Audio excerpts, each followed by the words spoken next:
Could you also CC on that as well?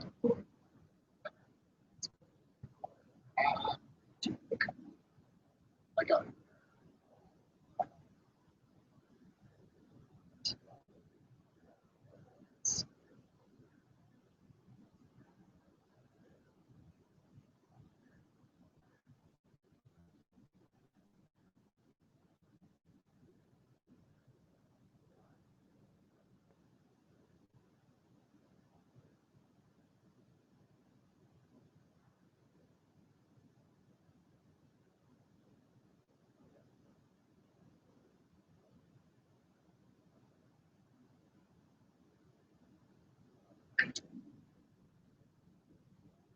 Thank you.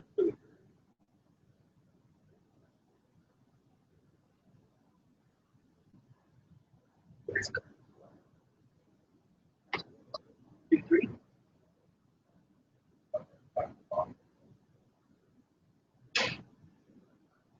Okay, so I'm gonna find a restaurant. That's just That's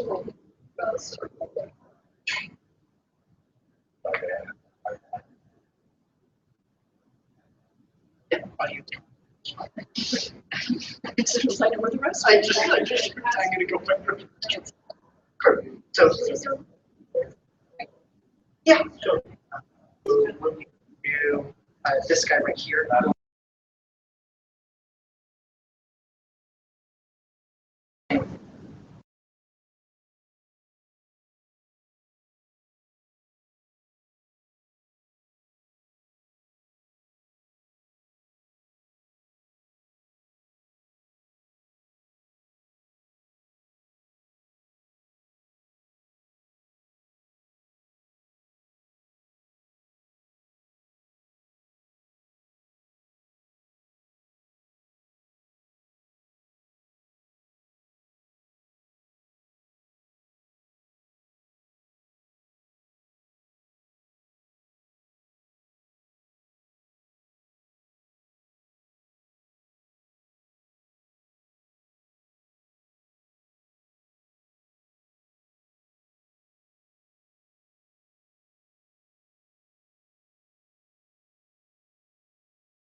you going to anchor? So thank you all for coming this afternoon and taking time out from a beautiful early summer afternoon in Fairbanks. Today it's my pleasure to welcome Joe Shaw back to Fairbanks. Joe grew up in Fairbanks, got his bachelor's degree here in 1987 in electrical engineering here at the UAF campus. Grew up in Fairbanks and left us for parts much warmer and further south, the University of Tucson, where he ended up PhD, found his way through now up to the Montana State University, where he's been the director of the optics center there since 2004. At midnight last night, Joe and I were at Poker Flat because he remains active as a faculty member doing primary research at Aurora last night. So I'm impressed that he's here today in time to talk about commercialization, which is the other part of what he's done. Joe is a fellow of the SPIE and the Optical Society of America also, right, Joe? But he's also been a leader in commercialization, and last September, October was in Anchorage to receive an award from the University Association for Economic Development, national organization, for work that he's done in Montana, working with industry in Montana to transfer technology over from Montana State University to cluster development around high-tech industry, around optical engineering. And so at that meeting, Dan White and Johnson and both at the time, and then when Joe was coming back this spring for research at Fairbanks, asked him to share his experience working in Montana. We spent a lot of time in economic development being told how MIT are doing right. It's nice to talk to universities that are at states that are more like ourselves to hear how they've done it. So I really appreciate this opportunity for Joe. Thank you very much.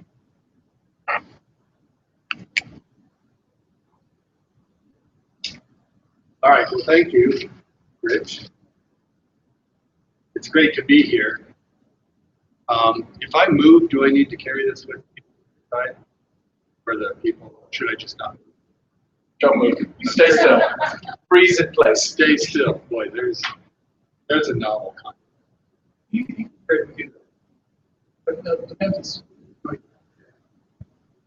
Oh, so this is for people here too. Not just, I thought it was just for online.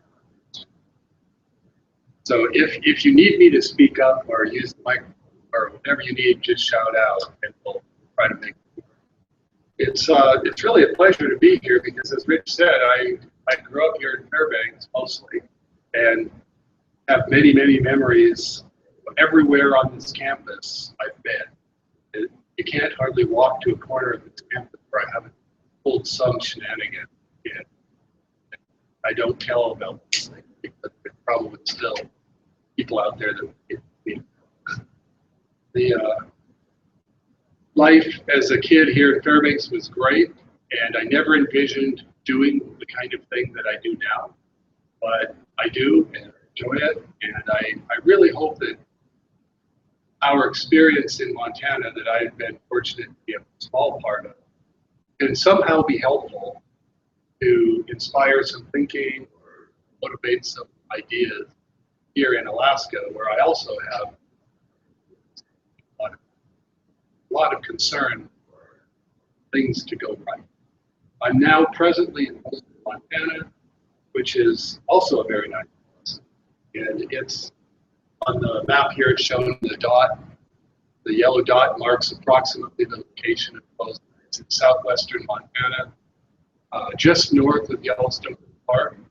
So if you go to Yellowstone, you should come to visit us also. It's right by.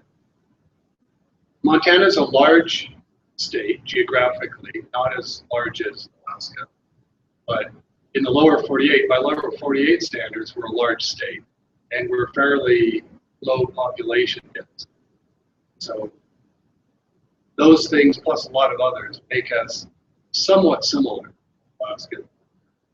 And so here's some numbers that I'm sure we could argue about, and I'm not sure how accurate they are.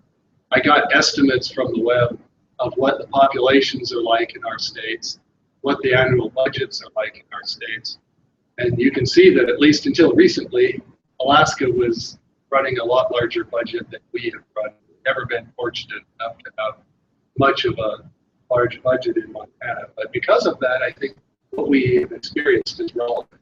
We haven't done it in an environment where people are throwing money in. So we have similar populations. We have 1 million people roughly in Montana. You have about that's good. If I just put this up without any label, like I just did, this could possibly represent some of the major activities historically in either of our states. This has common elements here in Alaska, and it certainly has elements from Montana. And in fact, this slide was put together to represent sort of the historical economic activities in the state of Montana. You may not know that gold dredges were in Oregon. Gold mining and copper mining and big parts of our history. I don't have any idea who came up with this theme. At the top here, I don't know if you can read that, but this is an ad that I pulled off the web for Montana tourism. Tourism is a major part of our economy, so I was looking for something to represent that.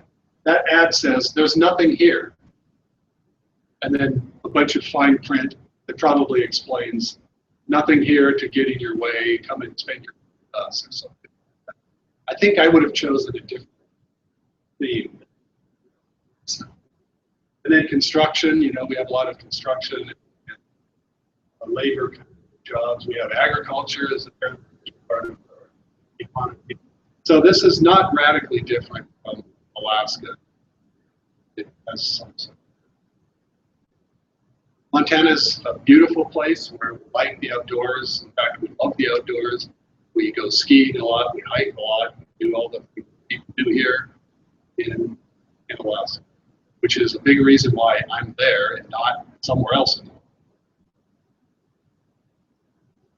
And the lifestyle and the quality of life really is one of the major themes of what I want to talk about. Because that's, as several years ago, I got curious about, I've always been curious, but several years ago I got curious about the optics industry in Montana that I've been helping to grow. And I wanted to know as much as I could learn about the early days and what really was done right and wrong, how much of it was planned and how much of it was accident that led to where we are today. And we'll talk about all those things. So the first thing that I did is I went around and I asked my colleagues in the university who had been there at that time to tell me their story. And we did that on camera. We have a top tier film school. We got the film students. We did on camera interviews. And then we went to the industry. We talked to people that started some of the earliest optics companies in Bozeman. We talked to them and got their story. Every single person, not most of them, every single person said that they came for the reason that is right, which is quality of life. They came to escape the big city, to escape whatever you might escape in the rest of it. And that's a theme that resonates well here in Alaska, because if you haven't noticed, people like to come to Montana to escape things like the lower community. I certainly understand that. I can't live most places because I grew up tainted for it. We like to live in places where we can go and take a walk and put on our skis and take off and go for a ski and get away from it. So that's what attracted every single person that I talked to. So that's something that you can exploit here and do exploit too. So I want to talk about the brain drain, and I will use Montana as an example. I'll turn it around and talk about what I think happened here as well. And I think that I'm accurate because I'm part of it. So back in the day, about 30 years ago or so, we had faculty who were very excitedly building a program where they were teaching courses at the university running projects in their research labs, training students about lasers. And this happens to be our story, lasers and optics. So lasers, cameras, things like that. But that's not your story. And I'm not here to suggest that this is your ticket to whatever kind of great economic development you do. But I am here to suggest that high-tech industry is a part of the economic story that you would like, hopefully, to have in the future. And there's many reasons for that. It may be software, it may be UAVs, it may be whatever you think is going to resonate and work here in Alaska. But in Montana, we did optics, and it's perfect. So we were training students in lasers, giving them a degree. They would take their diploma, and we were putting out this great product. At the university, one of our great products is graduates. Students who are highly trained and interested, ready to go do something. Well, these students were taking their brand new degrees, and guess where they were going to work? Not in Montana. They were going to all these kinds of places. And most of them were going there reluctantly, because they didn't really want to live in California. They didn't really want to live in Texas or whatever. They wanted to be in Montana. Now, some of them were sick and tired and cold, and they wanted to be out of Montana. And that was true when I was a student here at UAF. There were a handful of students who just wanted out. And now, interestingly, about 10 years later, most of those want back. But initially, they want to go to the beach or somewhere warm. But many of these students wanted to be in Montana. But what were they going to do, right? I mean, that's a joke. Go get a laser job in Montana? Who are you kidding? And so they would go take a job. But rather than sit there and just put up with that, we actually tried to do something about it. And that's the story I want to tell. So there's also a brain drain, I think, here in Alaska, and I think that you could probably benefit from finding ways to create opportunities for some of, not all, but some of the graduates to stay here without choosing their major strategically. So let me explain what I mean by that and why these two pictures are here. When I was an undergraduate student here at the University of Alaska, I majored in electrical engineering. Physics also, but I was primarily electrical. And I have that picture on the right, which is a picture of a substation, a power system for electrical power, because in the Department of Electrical Engineering, we had two kinds of students.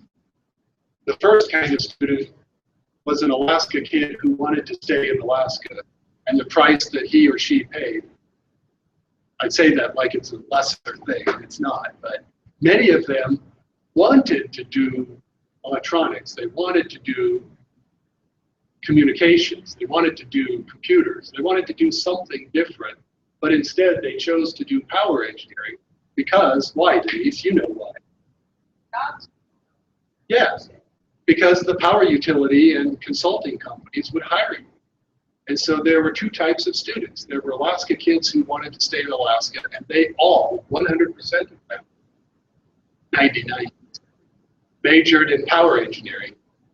People like me got enamored with things like more the physics side of electrical engineering. I was wanting to do optics. And I said, well, I'll never do that here. And so I left. And so do many students. Now, I'm not saying that life would be great in Alaska if you would have kept me.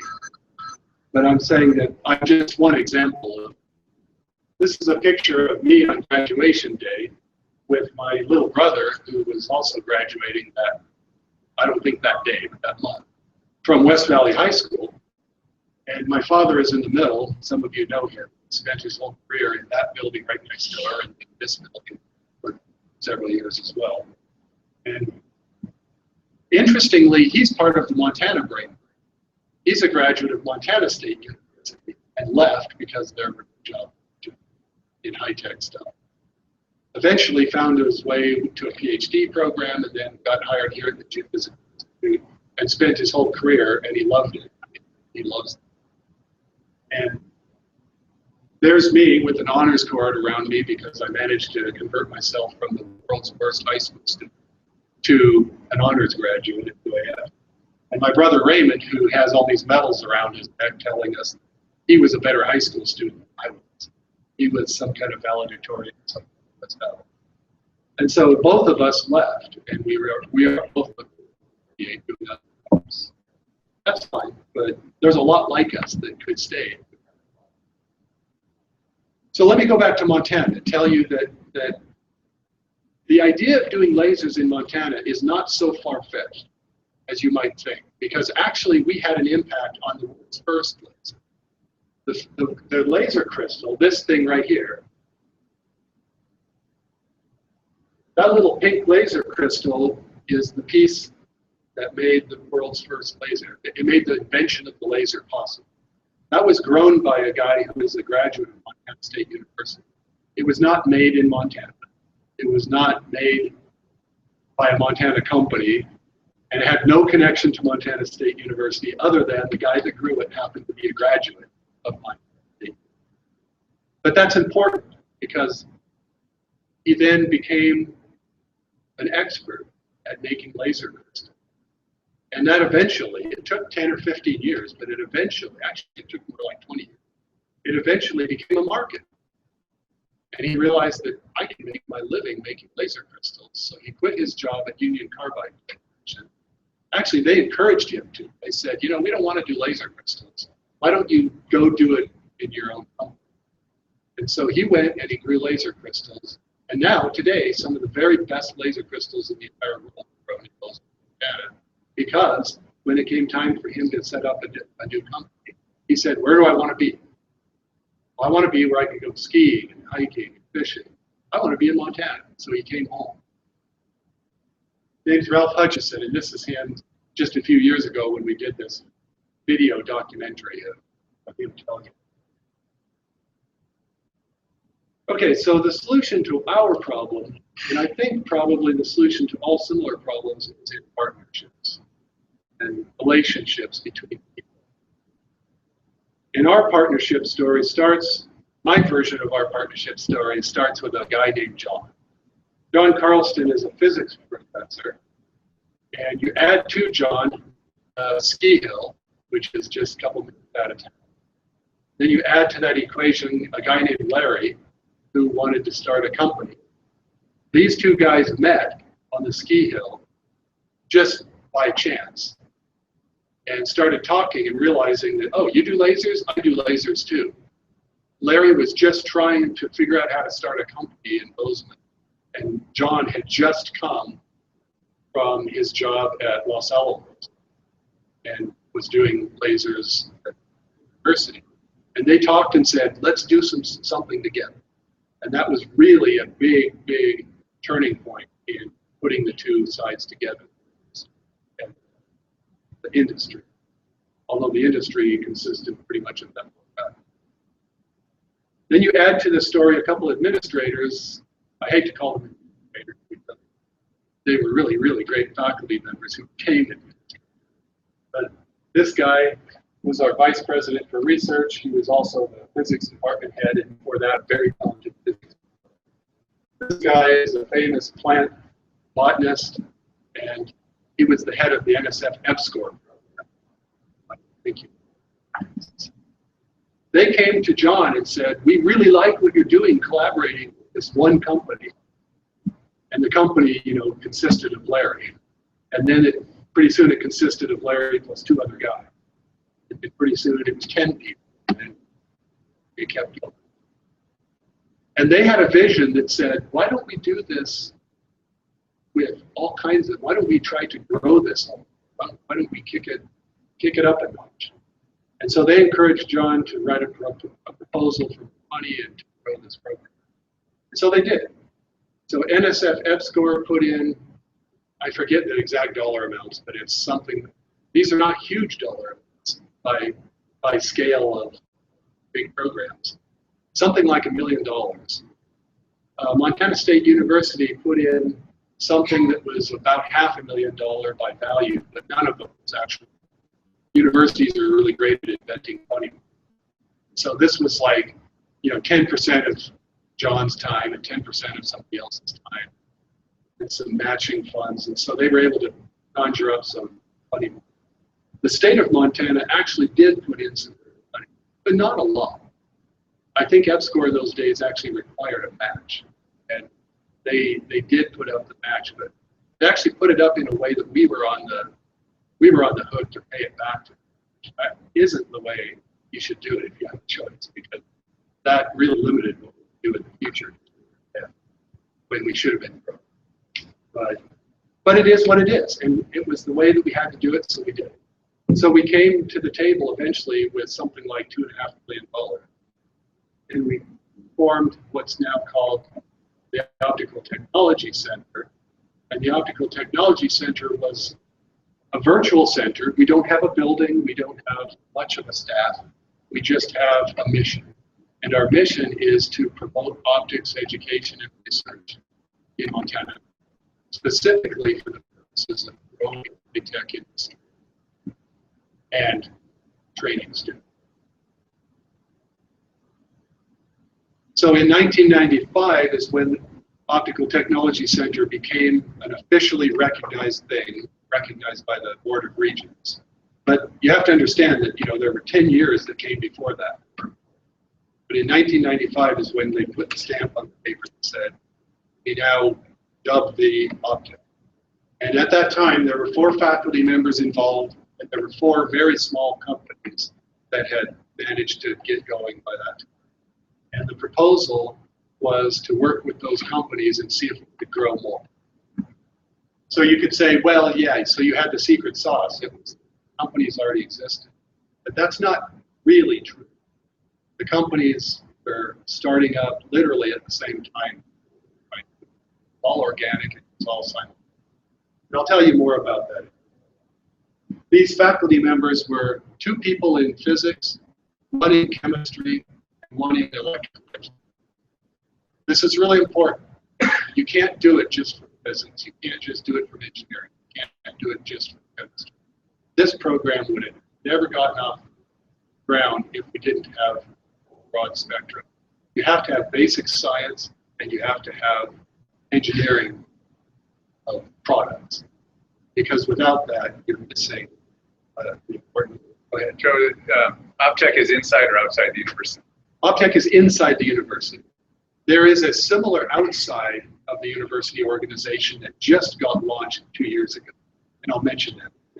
But it was launched by the university, inside the university, exclusively for the purpose of really building relationships and trying to make something out with one in the university, at least looking over. Yeah, thank you. Now, today, we have a whole bunch of people, and we have a whole bunch of classes, a bunch of research projects, and we're doing great things in optics. We have 2 dozen or more that are active, many millions of dollars of annual research being funneled through. But it's more than just bringing federal money in and spending it in. We're actually, we're doing a lot of that too, but we're also doing something with some of that money to try to generate businesses and jobs right there in our town, so that we don't have to just get another federal grant. This is a timeline that shows our story so far. So the way to read this is, this point here is the Big Bang, as we call it. That's the first ever optics company in Montana, 1980. And then up there is 2016, present time. And every dot and every label represents the formation of a company or a key organization. The key organizations are like OpTech here in red. So if the year is in red, it's sort of like, oh, ignore that, that's not right. It's a university piece. But let me explain those 3 university type of pieces, because actually 2 are university, because they're important. This one is the Optical Technology Center, which was created to try to promote this activity. Spectrum Lab was only 4 years later. It was really set up as a research lab to, you might say that, well, this is redundant with object, but it's really not. Spectrum Lab was specifically created to take specific technology out of the university into the commercial product. And then what they did is they sort of morphed into an organization that does that really well across the board, or not across the board, a lot of object technology.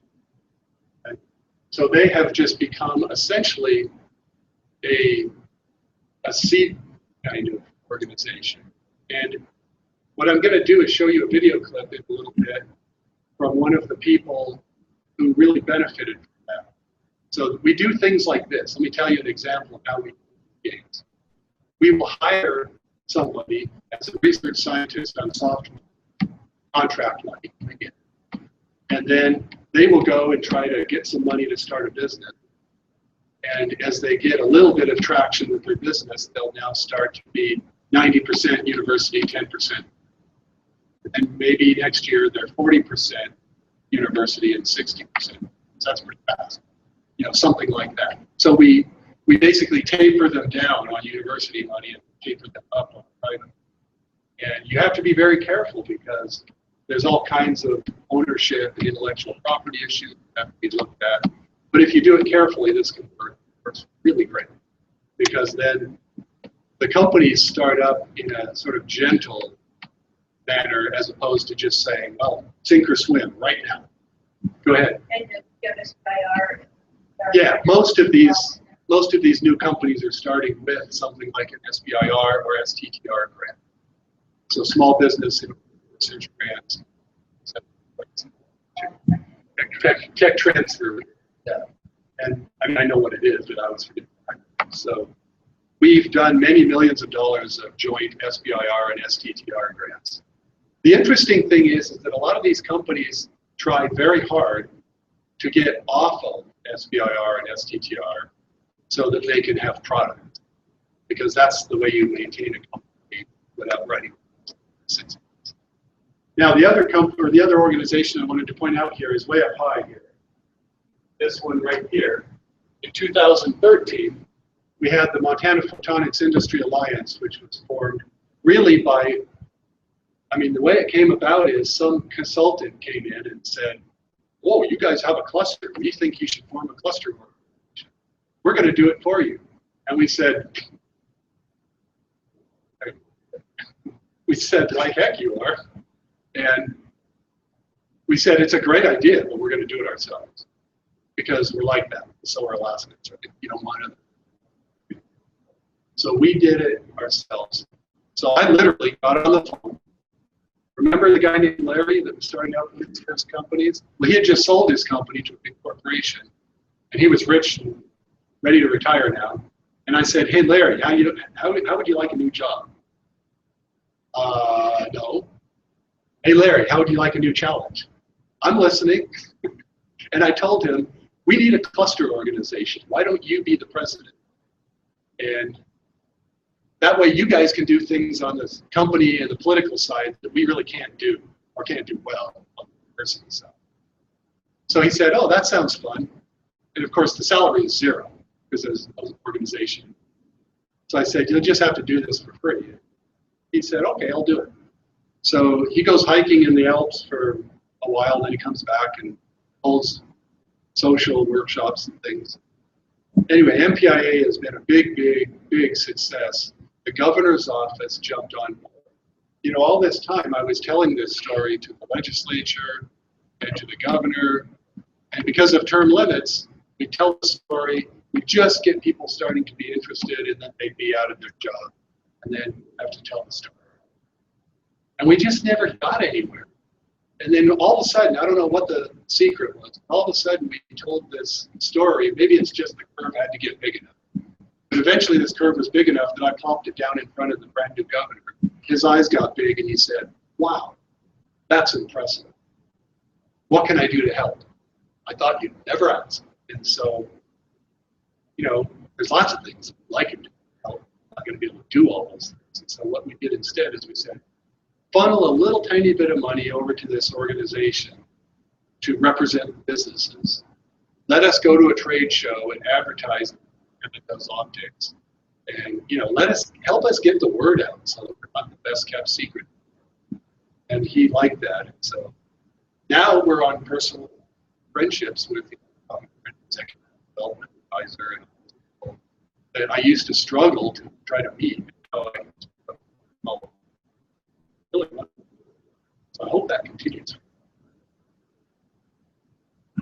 Okay, now, if we look in here, let me tell you the story of some of these companies. I won't tell you all their stories because it's too many, but suffice it to say that we have more than 30 companies active in Bozeman right now in the optics area. This doesn't mean much to you unless I tell you that Bozeman is smaller than Fairbanks. So imagine 30 high-tech companies in one technological area in Fairbanks. It's a huge impact on the local. Bozeman is about 30 or 40,000 people, depending on where you stop counting. Something like that. Our entire county is probably 70 or 80,000. So in that regard, we're very, very close to this area. Some of these companies are one person in a garage. That's all right. Some of them are going to die. Some of them have died. Although if they died, I indicated that. Some of them are going to be successful. That's the important part, that some will succeed. If you look at the beginning, Orionics was a company that was set up to do fiber splicing, optical fiber splicing tools, because optical fiber was becoming a thing. Nobody could put pieces together properly.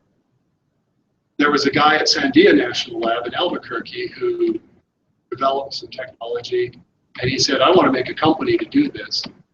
And the guy that he wanted to be his partner was a graduate of our program at the State University. So he said, where do you want to go to do this? And he said, Bozeman. And there's more to the story that for political purposes I won't tell, but suffice it to say that they decided actually, well, let's be different. Let's go somewhere else. And they tried it, and they went there, and they saw air pollution, they saw crowds, they saw traffic jams, and they turned right around and came back and set up camp. They ran that company for 5 years. At the end of 5 years, they were selling a product that was successful, and it was successful enough that some bigger company came and bought them and moved them out of state. So now we were devoid of 50% of our high-tech industry. That happened several times, and that was a perennial problem. That was a constant problem in the early days. Is that we were the middle of nowhere. And so companies that would buy little startup companies would take them away. That doesn't happen anymore. Now we have big companies wanting to come to Bozeman to be part of the excitement. So if you can hang on something, it'll get roots and go. Big Sky Laser Technology for the first few years was one guy, maybe one guy and his partner, just doing consulting. He was a graduate of Montana State University, wanted to be in Montana, took a job at China Lake, up in the center, California, learned about laser weapons, learned about all the problems that lasers have, right, Rich? Lasers don't just work on one. And they came back and they were doing consulting for the military, just out of their garage. And so they weren't much of a company, just sort of a guy and his but they are now. Now they're a very large company, and they're owned actually by a French corporation, but they're still in both. TMA Technologies was started by an electrical engineering professor with a couple of retired generals who came along and said, we'd like to do something fun. Do any of you engineering professors have any good ideas? And he raised his hand and said, yeah, I think optical scatterometer, measuring the roughness of optical surfaces by optical scattering, is a technology that could go somewhere. He had been working on that in the research program. And so they said, okay, well, we'll put the money in and you make the technology work. So he did it kind of part-time in the university and outside of the university. Then it's really funny because the day that he received his offer of tenure at the university, he turned in his resignation. That's okay. we can hire another to replace it. So he went off and ran a ILX Lightweight is Larry's company, this guy that I was talking about, named Larry. The reason the red arrow goes from Orionics to ILX is that Larry was a brand new graduate PhD program at the University of Arizona, which is one of the major optics centers. It's where I got my PhD. It's where Larry got his PhD. Larry was a brand new graduate, and he had learned in his PhD research that diode lasers were really, really promising. They were really, really in need of technological. So he was creating electronic systems to control diode lasers. And he was doing it literally in his basement in Minneapolis. And he needed, somewhere along the line, he needed to splice some fibers. So he bought, or the company he was working for bought an instrument from Orionics, but Orionics was, like 3 guys in a basement. And so they said, well, it's going to take us 6 months to deliver that instrument. But why don't you come to Bozeman and use our demo unit to get your work done while we make you. So he came to Bozeman, and while he was in Bozeman, he went to the ski hill at John. And he was looking around going, I want to be here. And so he grew his company a little bit and moved over to Bozeman. And so literally as Orionics left the valley, ILX sort of grew in a way to replace it. And then all these other companies, Scientific Materials is the one that was started by Ralph Hutchison to grow laser crystal. Now, one of his major reasons for relocating to Bozeman, beyond just being a Montana kid, was he needed specific expertise. And he found that expertise in our physics department, the guy that did laser spectroscopy. He needed to be able to measure the spectroscopy of laser to find out what kind of possibilities there were. So a professor that was doing very, very basic research was willing to spend part of his time doing a fairly applied project with his company. And if that willingness wasn't there, that would have never gone on. Then in the later years, most of those companies were started by our graduate students. The biggest source of new companies in the last decade and a half have been PhD students who have been trained in our labs and want to stay in Montana, and they say, well, that guy did it, and that guy did it, and so I'm going to do it. So they start a company and create their own job. Don't miss those words. Those are important words. These were not graduates at a low level. Almost every one of these dots on this slide were created by PhD graduates. That's really important because high-tech businesses require very, very high-level knowledge, but they also require very practical skill to run a business. And so you have to somehow indoctrinate these PhD physicists and engineers with the mentality that at least allow them to try learning how to work. That's the important part. This yellow bar represents John Carlson came to town. The red bar there marks that Orionics went away, and later that company went away. So in the early years, we really only had a couple tiny little startups, just people in projects trying to do something. And John came along, really started to make things happen. That blue bar marks when John was getting some things going and finally wrote a proposal to make more. See. So the important elements of success in our experience has been sort of these things on this bulleted slide. First of all, in my center, one of my primary jobs is annual meeting because it's all about personal relationships. This stuff doesn't happen. I mean, if there is some secret recipe that they teach in business school, we don't know it because none of us have been in business school. And so we had to figure it out ourselves. And we were smart enough, barely, to figure out that personal relationships were key. And so we have this meeting, and the meeting is attended by every person involved in optics. That means companies and university people. students. You have to have faculty who will collaborate with and promote industry. That is not as easy as those words sound immediately.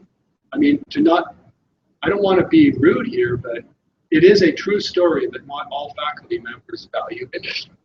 And I don't think that's a shock, right? We tend to get a little high and mighty sometimes, and really should not. What you have to do to promote success in this area is you have to either hire the right people or sift through the people you have and find the right people. Because they're probably there. And find people like John, who are willing to work with the company. And then go hire people like me, who said, I don't know, I've never worked with a company, but I'm willing to try. And, you know, you got to get people who are not saying to their PhD students, you need to be a professor or you fail. That message gets told directly or indirectly by all people in the university system. It's, of course, a colossal thing. What we should be doing is telling these students what their options are and letting them choose. There was a hand back. I'm thinking, MIT. A strong part of it was that professors only working for a period of time, and then they would come back, or they might have post, and they found a quick time to review understand what went wrong. There was a lot of so my point there was you have to have the structure to allow also kind of structure to allow your professor to do your faculty also working whatever that is. Yeah. So the question Have that, yeah. the question and comment is about the need for a flexible structure to allow faculty the time to work with industry. And value it. And value it. Yeah, and I don't know exactly that we did anything special there. We didn't do like you were saying that MIT did. We were not that insightful. I think what we did is just we had some professors who were, you have to understand, Montana State University was the middle of nowhere academically. I mean, we were a good, solid teaching college. And when all this started to happen, we didn't have big research. We didn't have big research programs, but we had some research programs, and they were just starting to get off the ground. And so what we did is we tried to launch some of those in an area and in a direction of innovation to try to work in a way that would promote industry. So a faculty member has got to get his money somewhere. And if he or she can find money to work with a company, most of us are not averse to that because we just want to succeed. So yeah, you have to have some way though to get them to know each other. And that's what this meeting is for. And so these meetings are so that the students meet literally the presidents of every local company and the engineers and scientists at every local company. So that then when they graduate, they're very comfortable because they're personal friends with all these people. So they're perfectly comfortable picking up the phone and saying, hey, Larry, I need a job. And Larry says, well, I'm kind of in a downturn right now. I can't hire you, but why don't you call Bill over here? He's ramping up. And that collegial attitude is more likely to happen. Not guaranteed, but more likely to happen if you have friendships with each other. So these annual meetings, I don't think are just fluff. These are the heart and soul of what makes it work, is having relationships. Faculty who will collaborate with and promote industry, we talked about that. So we found the people who were willing, and then we went out and hired specifically people that had specific skills to work with certain technologies and try to grow our program in certain areas.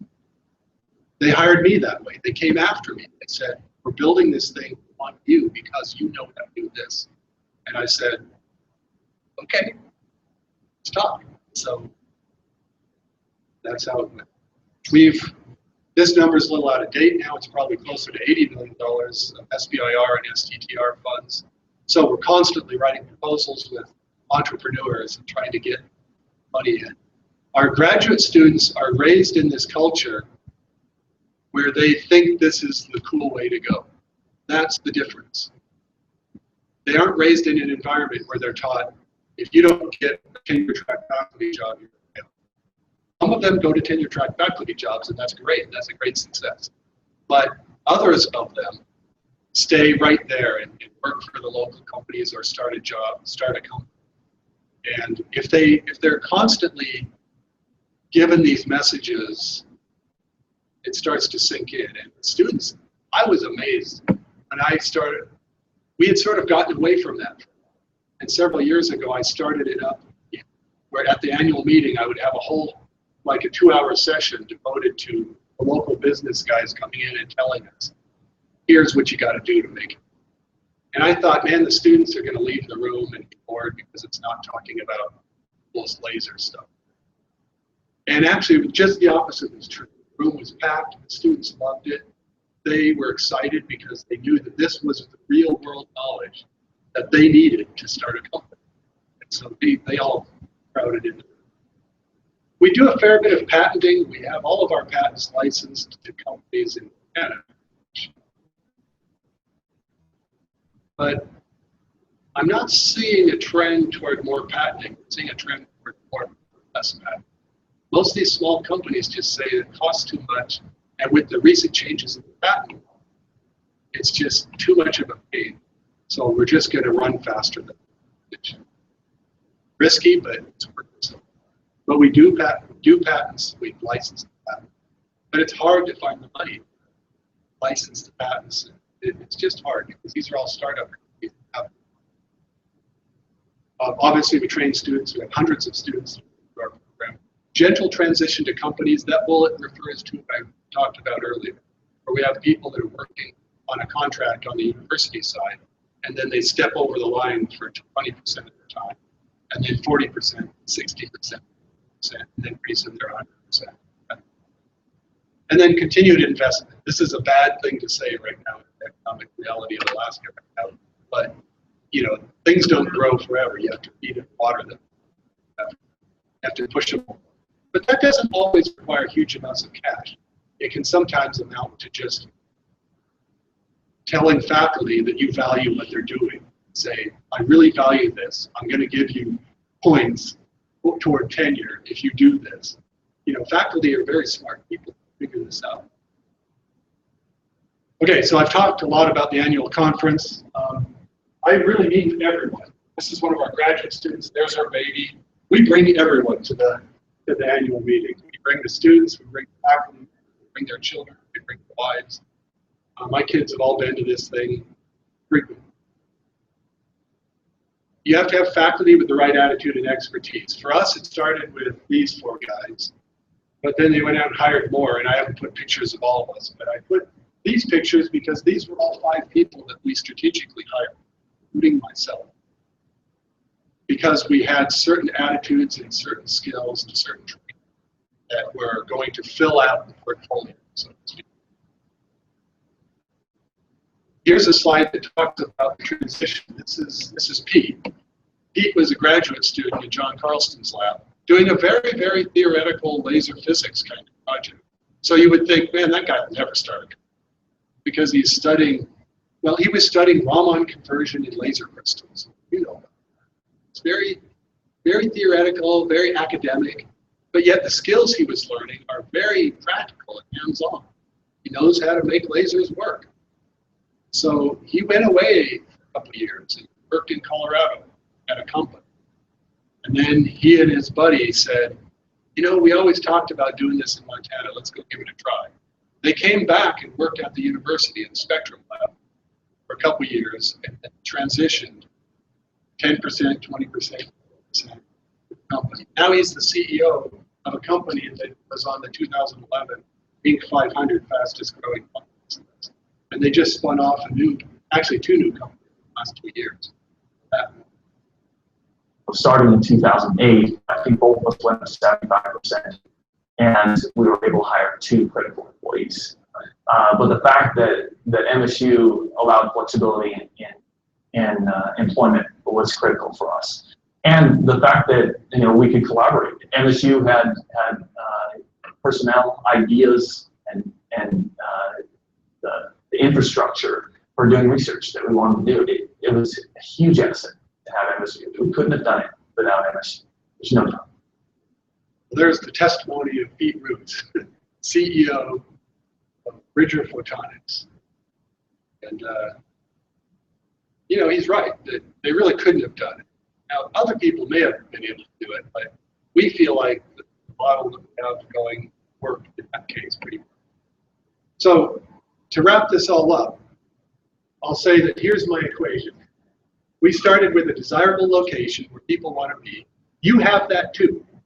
There may be days in January when you're down in the ice bog and wondering if there's any desirability, but there are lots of people like me grow up here and they want to be here.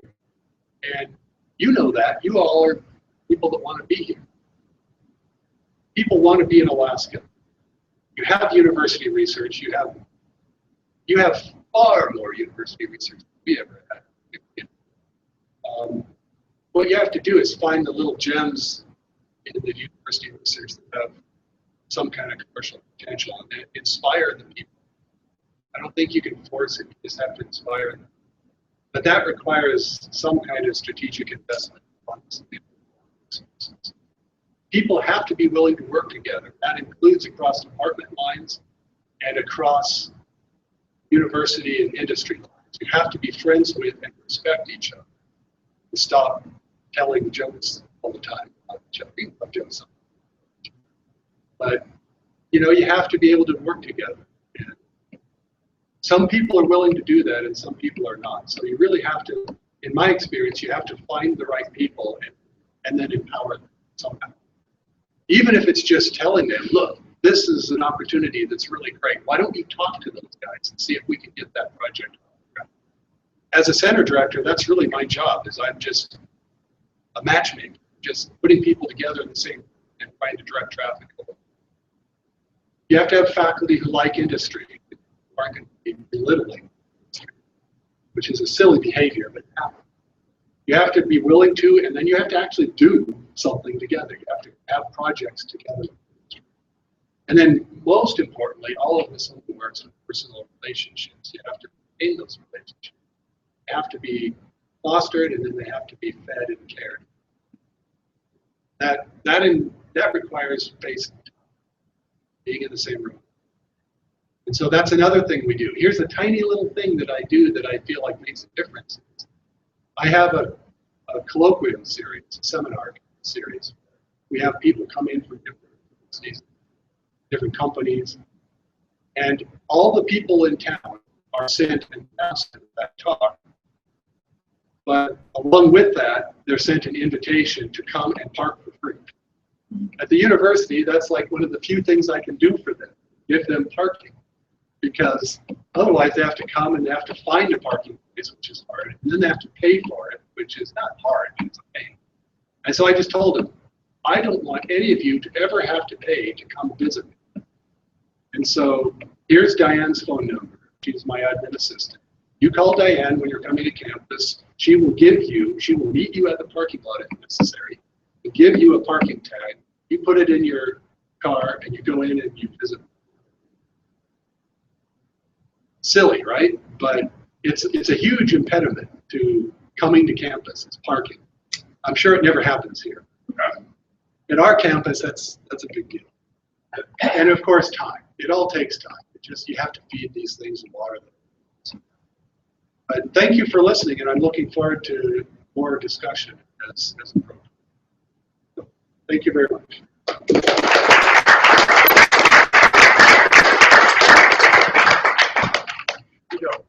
Are there any questions? Yeah, so I'm Scott Bell, and Hi, Scott. head up Nanook Tech Ventures here, which is the for-profit company set up by the university to try to hold stakes in startup companies and IP. Interesting. And talk to me about the kind of the business community and the opportunity, I'd say the early stage investing in Bozeman. Is much there? That's much that many people risk on early stage companies. Can you hear any of this? Talk in the room with your handling. Yeah. Joe, can you repeat the question? Yeah. Let's repeat the question. He asked me what the environment is. That could happen. Probably not. Are you able to hear me when I'm talking? Okay. The question was, and correct me if I don't get it quite right. The question is, what's the environment like in Bozeman with technology investors? Are there people with money that are willing to invest to help people? Is that what you're asking? And the answer is, it's starting to be that way, but we never had any such thing. So our model is just, I think, 100% different here.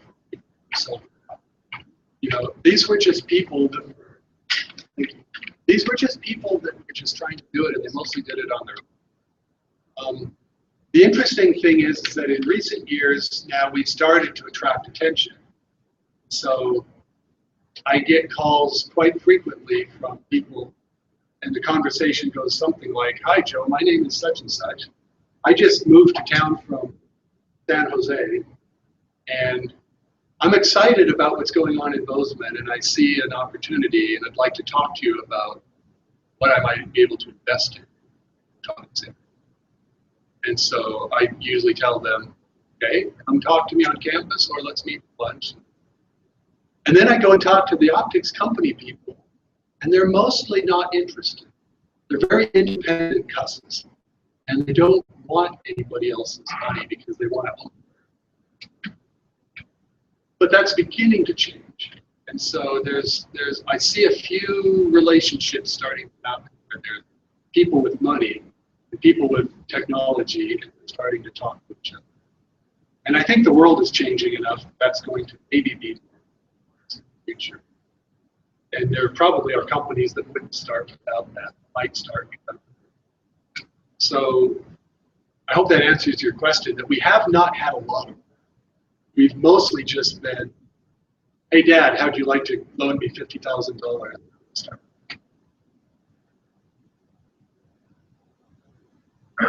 So, I mean, several companies have started up using, well, there's several different models of startup companies to take advantage of SBIRs, Here. and STTRs and stuff that are just using intellectual property, may or may not be patented, just licensed through trade secret. Right. But it's, the challenge, a challenge, I think, has been providing them with the business support that they need.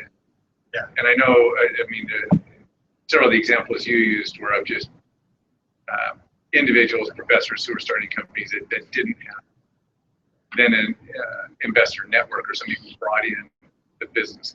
So did Optech provide some services? Yeah, great question. The question is about did my center that I run and other people provide services to help the businesses get going? And then I'm going to add this, if you didn't mean it, technology and machine shops and just things like that that a startup company doesn't. And the answer is yes and no. What we did is we made the relationships, and then we tried to encourage everybody to be as open as possible. So that and I'm really glad you asked that question, because I don't think I emphasized it really enough. Those early companies were partnering with us because we had things like, $500,000 piece of equipment they can't afford. And so they would come up, usually by law, we have to charge them something. We can usually work a deal where we can say, like a lot of times, I have a student that started a company that came out of my lab, and they got no. And so if I said, for $300 an hour, you can use my calibration equipment, it would be a non-starter. So what I do is I say, well, tell me more about your idea. If it's something that we can kind of share and sort of, if your idea is if your measurements are going to help me, I can just let you come in the lab and do that. And, we have to stay legal, but we found ways, and in a lot of cases, we wrote those down as agreements. We're going to partner on this project. And then, so we would do that. They would come in and use the machine shop. They would come in and use the measurements. Can you run this laser spectroscopy measurement? $2 million laser set. And there was a lot of that. Nowadays, we're getting beyond that, and we're finding that as the companies get bigger and they start selling products, now they need other services. They need things like, they need advice for how to actually be a businessman, how to write marketing, and also how to 3D print parts and things like that. And we are not providing that nearly as much as the Electronics Industry Alliance is trying to. They don't have money to do it, but they're just trying to find partners that they can put together. So we're mindful of that. We're really mindful of it, and we try to do it organically. But one of the things that I'm going to do when I go home is try to get a grant funded, because we have some things specifically in mind we want to do, or we need some money. We also have a microfabrication facility that has been built up on campus, and a lot of the new companies are making heavy use of that. We've actually gone out and just recently got multiple $1 billion from the NSF to partner to let them use those facilities. So yeah, we don't have the money, but we try to find it. We'll have an I-Core grant. You're talking about the NSF grant. You know what that grants are? Tell me more. I might know. Innovation Core, where they give Yeah, I do know. We don't have one of those, but we have grants from several other programs that are sort of like that. We're going to go after, we're like everybody else. We're going to go after everything we can figure out. We've had several things like that that have been really important. And usually we're tying them to the industry. Does that make sense? Yeah. How about big other Montana? What's your part with? Do you have a relationship with Zula, or you guys mostly just focused on yourself? Because we have an issue with us and Angry Business Center. We're not as a business center, but we have a lot of technology. So we're having to work out issues. You all. These days, we're much more aware of that and actually doing something about it. The question was, do we work with Zula and other places in the state, or do we just put our heads down and close and go? In the early days, it was just us. And it's not because we don't like those people, it's just because we had enough on our plate just trying to figure out how to do it without figuring out how to do it with them. But now we're in an environment where we have to try to incorporate. But our universities are sort of more separate than yours are in terms of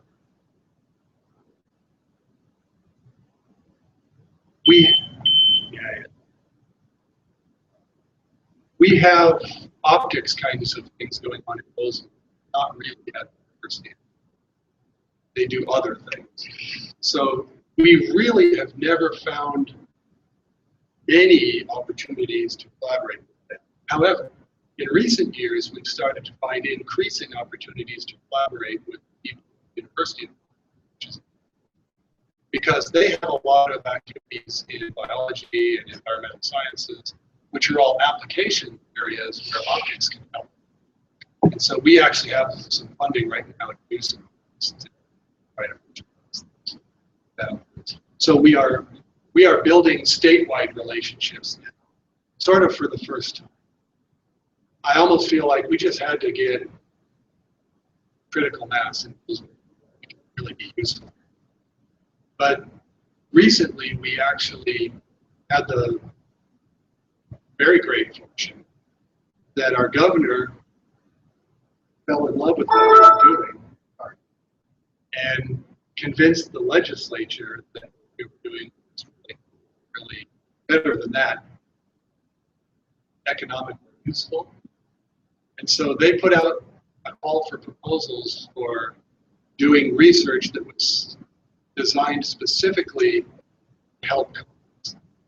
And of course, we were positioned perfectly for that. So we went in there and just swooped up on that money.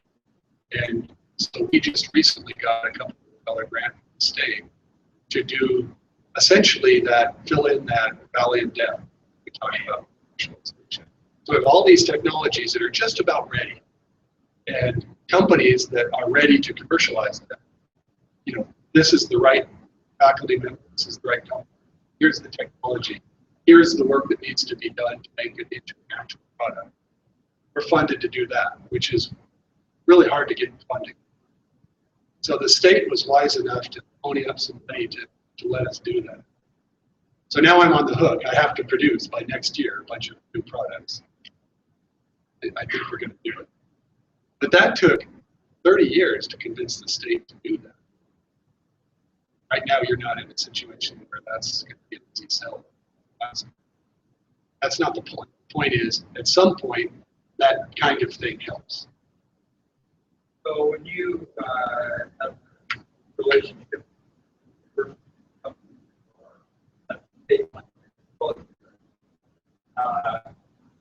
how does that affect?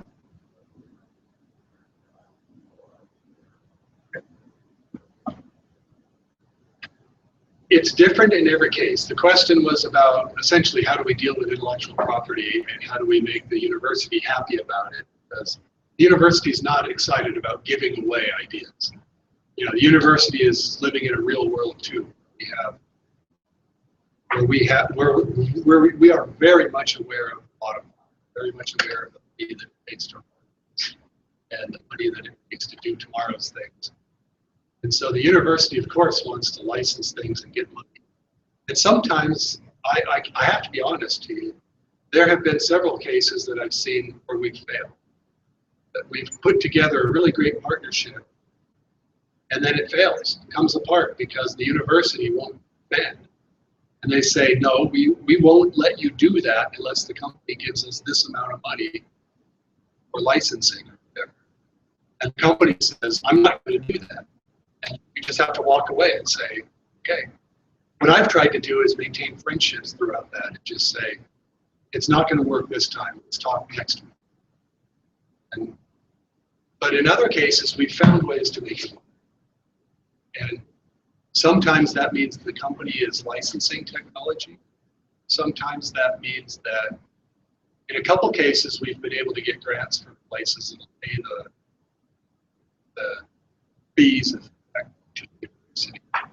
But yeah, this is, I think, one of the biggest problems. It's really a difficult part of this puzzle. How do you reward the university when companies are so small and growing? Because if it's a Lockheed Martin, they can easily afford to pay us $1 million for technology. But, you know, Bridger Photonics, with their 3 people garage, they can't do it. So I don't know if I'm just going around in a circle for you, but I'm just telling you, we've tried to be as flexible as possible. But it is the topic of biggest frustration because we quite frequently beat our heads against it. I think we could do better if we had a way around that. I just haven't a better way. So when you say sometimes they fail, then or the company is not willing to bid. Yeah. Then or both.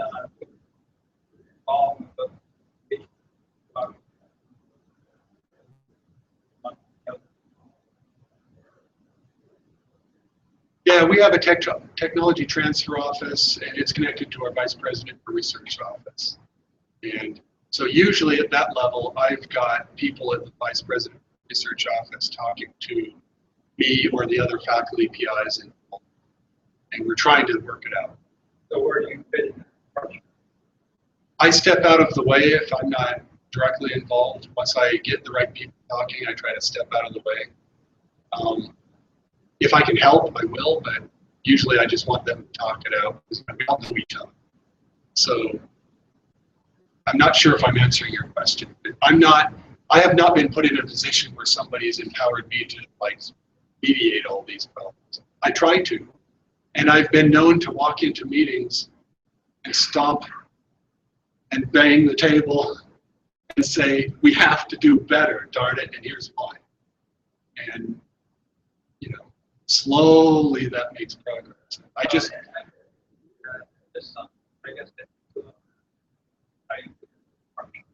Oh. Where are you in the project? I'm really a facilitator, and so in the structure, I don't have a very well-defined role in terms of, okay, my responsibility is to do this, and if I fail at it, I'm fired.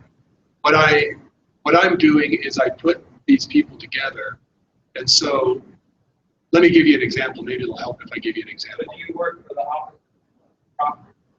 Ultimately, I report, when I'm wearing my director's hat, I report directly to the vice president of research.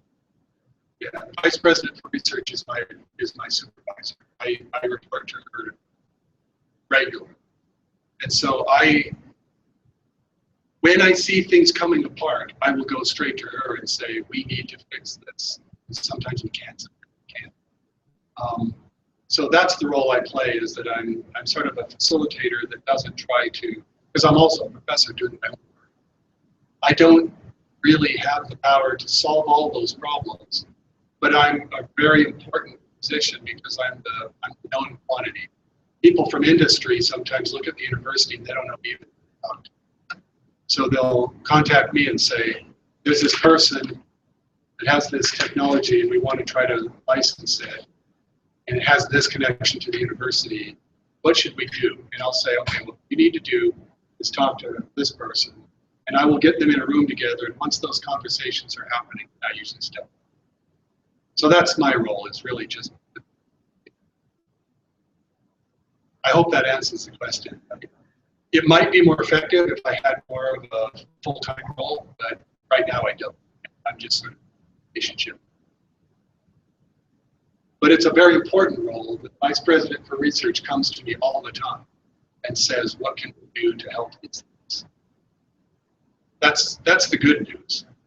That didn't always happen, but yeah, our vice president for research actually has those conversations. Pretty partial investors. Clearly said that most of the companies you license to are and very small companies, and presumably they charge large royalties on all of that.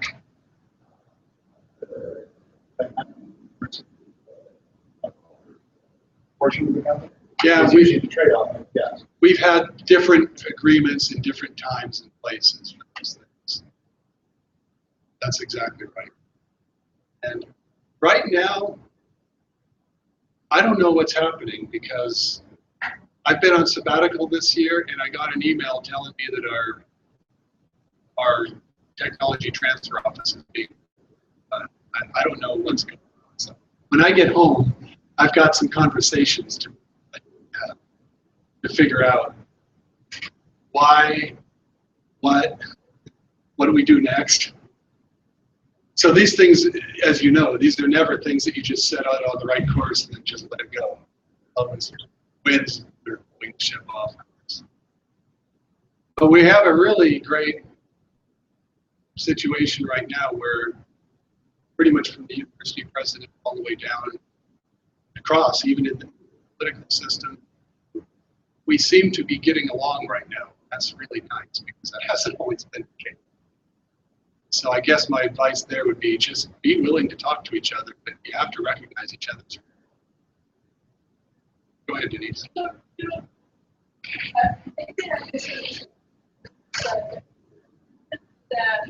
now, after this great, now Alliance is starting to provide this model for people who want to start.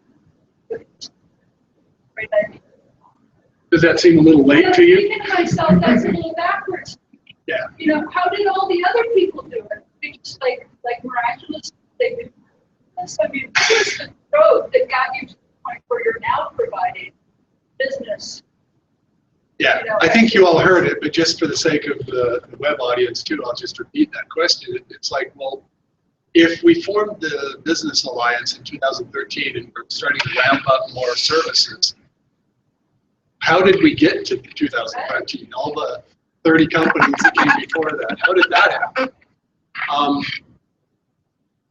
We were lucky is the real answer. I mean, honestly, we didn't know what we were doing. And your question deserves a better answer than we were lucky, so I'll try again. But the honest answer is we were just sort of lucky. But we were more than lucky. We had insatiable tenacity. And you know, Alaskans know about it. So we had people that wanted to be in Montana so bad that they were willing to fight through a system that didn't exist, or a system that existed with all these blockades to keep succeeding.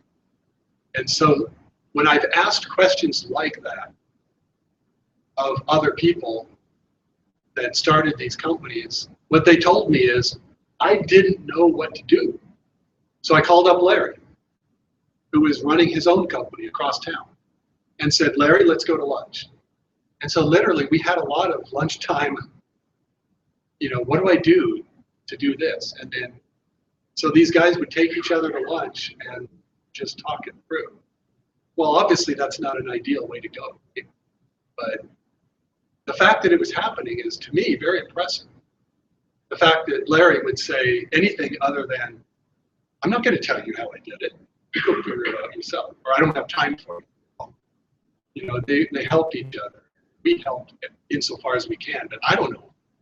I'm not an expert in business. I'm on the university side. That's not what I do best. So I don't try to tell them that. What we really did is we had kind of a grassroots, help each other type of mentality. And now we realize that we can do better than that. And so we're trying to do better than that.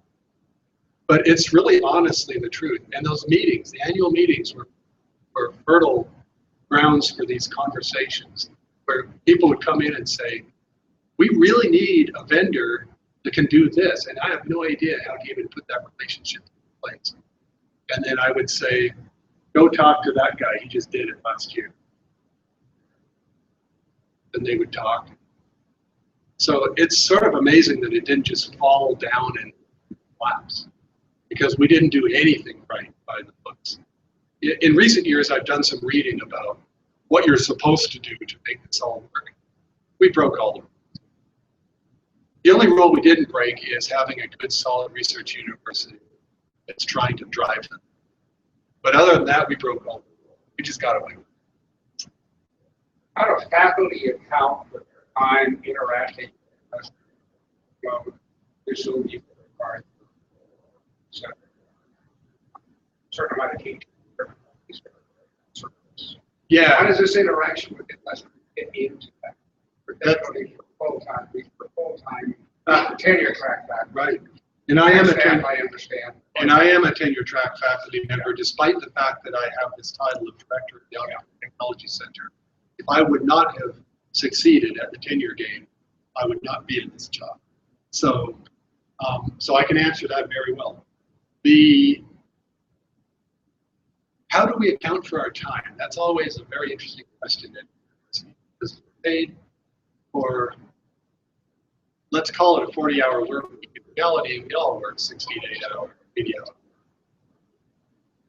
Professors are very high. We don't have time cards, but we do have what's called a time and effort. And so I have to submit a time and effort report that says that, last month, 20% of my time was on this grant, 20%, and it better match how I was paid, or else I'm in trouble. And the university, or the department, my department head, has a certain amount of work that he needs me to do for teaching. And so in my role as director of the center, I have some money in the budget that literally pays the department to go hire someone to teach a class. Because I could not do what I do and teach all of them. So I personally teach fewer classes than my direct colleagues. And I then am on the hook for some percentage of my time to do these things. So the university has recognized the value of it and let me buy out and do that. So yeah, it's all accounted for. And without that accounting and without being able to cut out that time, it wouldn't count. If it's a research project that a professor is running, then it's just charge it to that grant. But of course, before you get the research grant, right, that's always the problem. How do you account for that? How do you account for that? And that's something we're always struggling. What do you do? Well, cheat? No, we try hard not to cheat. How do you not cheat? In the interest of this being broadcast to the web? Yeah. What we do is we have a certain fraction of our time that is usually recognized by the department head, by the university, of our academic salary that we're allowed to be doing something. In other words, they recognize that research and consulting, things like that, are are meaningful activities. So usually we put it under that.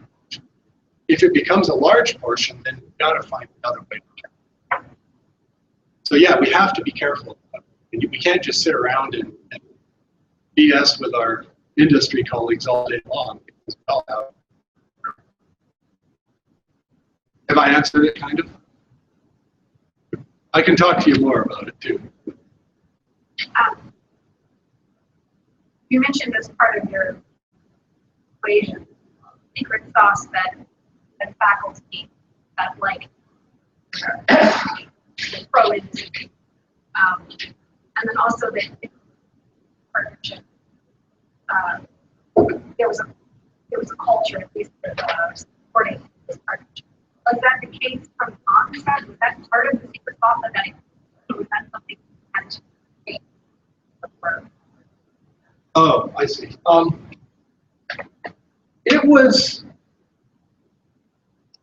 It was there by virtue of the people who were there. So I told you about Larry, or John Carlston, a physics professor. If John were in this room, he would say it was all my students, because he's that kind of guy. But I can tell you, John was, I'm bringing this up because I actually want to show you a video. John Carlston came in with a remarkable set of patterns. So every success story, I think, starts with key person. He was our key person.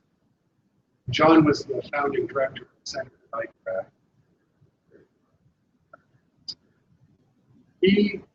He was able to have that attitude. I'm not sure why, because he's a Harvard-trained physicist. That's not the recipe for anything other than a very kind of snooty academic. I'm not trying to say Harvard's bad. I'm just saying people of that caliber fly at the highest levels.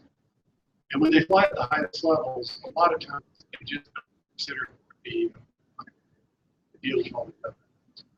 But John just cared about his students so much that he wanted to do something so that they could go. And so he was, and I won't say that in a way like, so he was willing to step down to history. No, I think John was excited about it. But he ran a research program that was quite theoretical. I mean, it was practical. From the person in the town, from their perspective, it was highly theoretical. Hard to explain what I do and why I do it. But he would then, what he did is he got little grants. He was getting $50,000 a year from ILX Light. So just barely enough to put a student. He never paid himself a salary. Put the student on the project, on a project that was sponsored by him. And then he would bring Larry in and have him talk to his students about what it takes to start. That's also the answer to your question. Larry and people like that were coming into the campus and mixing with us one-on-one. And without that, none of this would have happened, because what happened because of that is the students were growing up through their PhD program thinking, this is cool, I want to do this. We would do it. So if you don't mind, I'll play this. If you play this. So one organization, we have 5 minutes to go. Okay. Because there's actually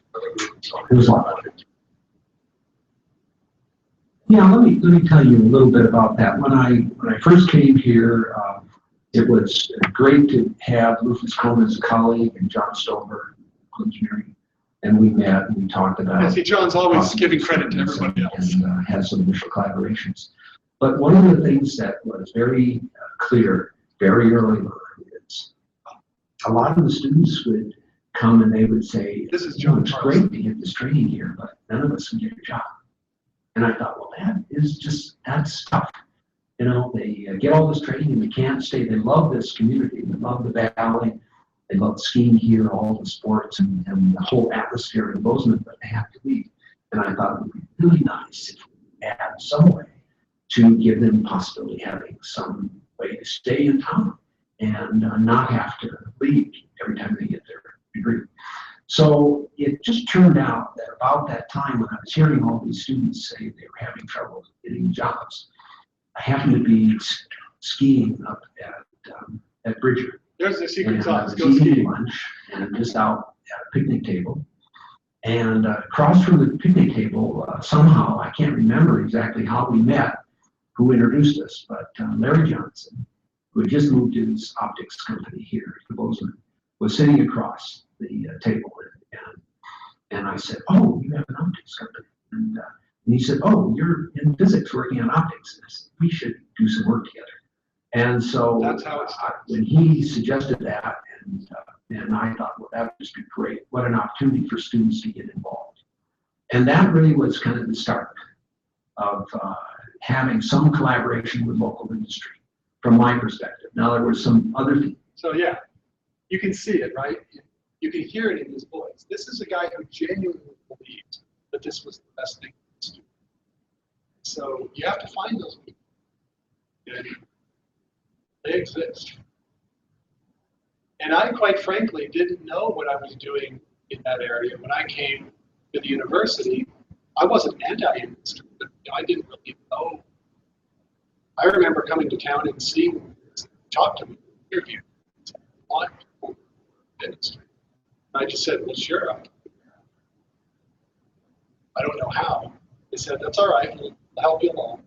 And that's important, that people know right up front that that's expected. Because not all people would react favorably. So I don't want them to follow. John was a big part in getting hired. Have that money that they when instead of spending it in his own department, he took it down the lower campus, so to speak, and said, "Here, electrical engineering department, you need to hire some people in optics. They really should have this kind of skill set, and I'll help you find those people and hire them." And they said, "Okay." So came after. I think we're out of time. So, several people I know wanted to talk to you afterwards. So Joe's agreed to hang around for party. I think so. Yeah. So we were just going to meet in the lobby downstairs. There is another talk here starting at 5:50. So we better get out of here. And so, I want to continue the conversation formally. I invite you to go to the lobby now. There is free candy.